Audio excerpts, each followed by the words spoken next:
Assalamualaikum warahmatullahi wabarakatuh, everyone. We are from the second groups of education of linguistics.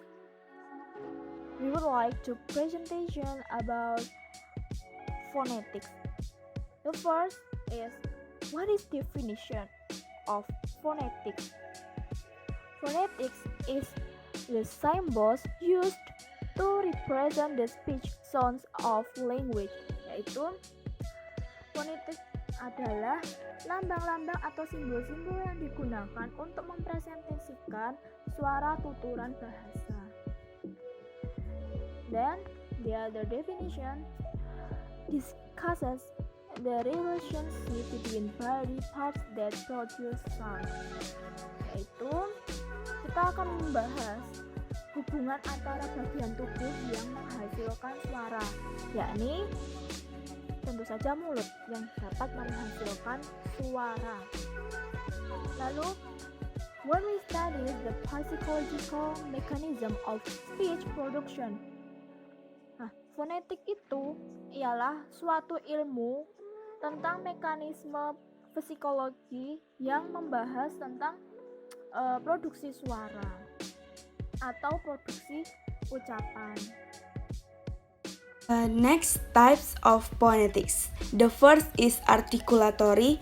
Articulatory phonetics deals with how speech sound are produced. Jadi, maksudnya artikulasi mengacu pada tempat udara dikeluarkan sehingga terblokir. Misalnya pada gigi.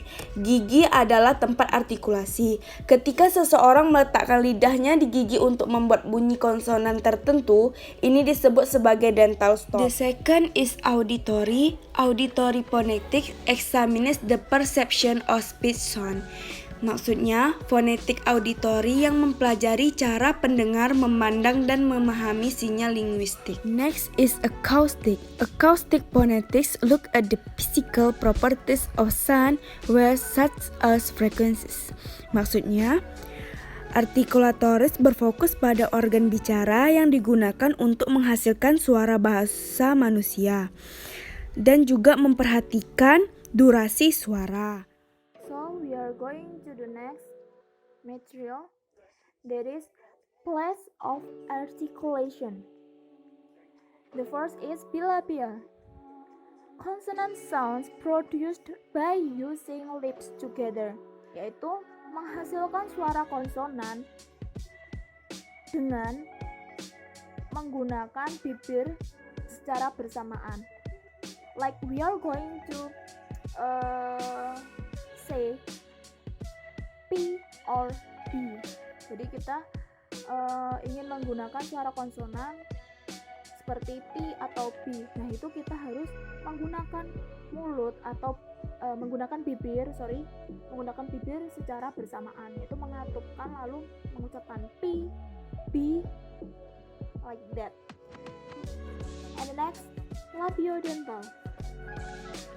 Using both the lower lip and the upper front teeth, menggunakan bibir bagian bawah dan gigi atas atau gigi depan.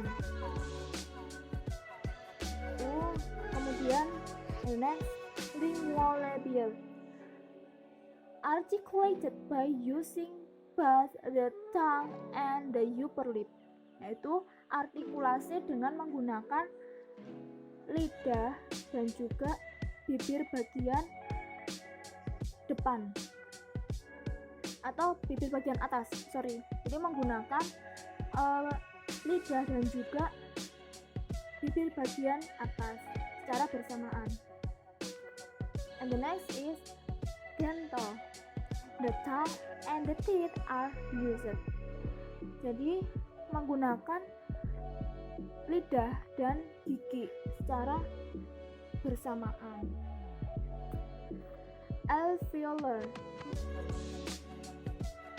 Area lying between the upper front teeth and the palate. The next is velar. Velar should be pretty straightforward to learn word point of articulation. Contohnya pada kata king, K termasuk velars dan eng termasuk konsonan pertama dan terakhir. Next is uvular, yaitu bayangkan lidah harus menjangkau area yang sedikit lebih dalam daripada kata king. The next is pharyngeal and epiglottal, terdapat pada gambar yang digaris merah. Suara itu diproduksi. Next is glottal, yaitu coba saja teman-teman ucapkan kata happy dan hit dan perhatikan seberapa jauh suara itu berasal. Next, palatal alveolar. Echoes slightly deeper in the mouth than alveolars. Then, retroflex. The tongue curls up slightly on itself when produced. Jadi, lidahnya itu menggulung ke atas atau ditekuk ke atas ketika mengucapkan. Ketika pengucapan tuh jadi lidahnya itu digulung ke atas. And then alveolo-palatal.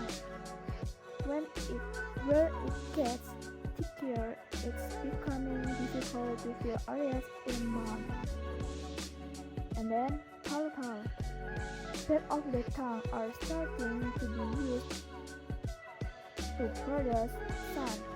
Next is manners of articulation. It often challenging to know how sounds of language are articulate just by listening. Pada organ bicara seperti lidah, bibir, dan langit-langit saat mengeluarkan suara, yaitu kita perhatikan seberapa dekat alat-alat bicara yang saling mendekat. The first is nasal. Nasal, contohnya pada huruf M, letakkan jari teman-teman di depan lubang hidung, Anda akan merasakan udara keluar. Ini memberitahu bahwa nasalitas pada suara konsonan. The second is plosive or stops. Maksudnya konsonan di mana udara terblokir di tempat artikulasi untuk mengakumulasikan tekanan dan kemudian dilepaskan dalam sekejap. The third is sibilant fricative. Use vocal apparatus to partly block the airflow. Jadi maksudnya ciri khasnya ini frikatif, yaitu saat memproduksi menggunakan alat vokal untuk memblokir sebagian aliran udara di tempat artikulasi sehingga hanya sebagian udara yang melewatinya.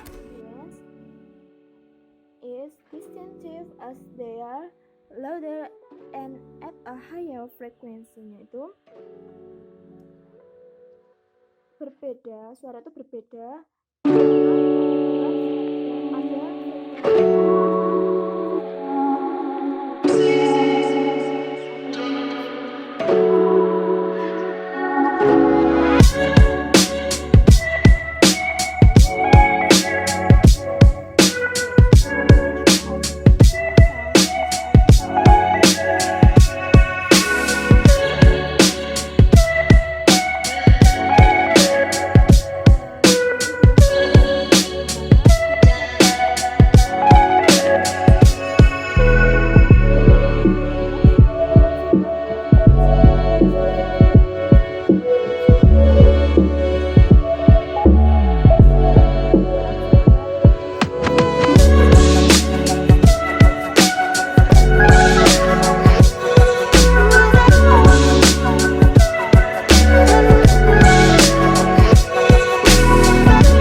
Little accumulation of pressures at the place of articulation.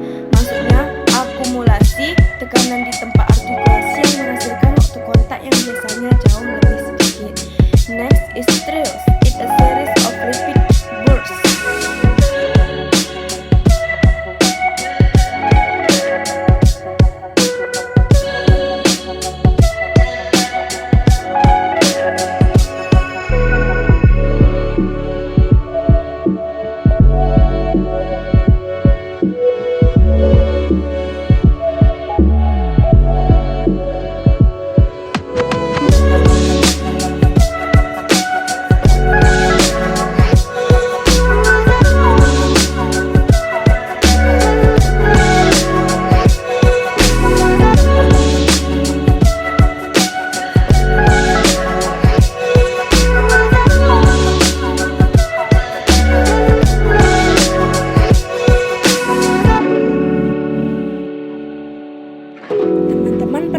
dengar bahasa Spanyol kan? Mereka itu menyebutkan huruf R dengan nada getar, seperti itu. Next is laterals, the air flows passes to the sides. Maksudnya, fitur utama dari lateral adalah aliran udara yang mengalir ke samping seperti lidah pada biasanya saat pada pengucapannya.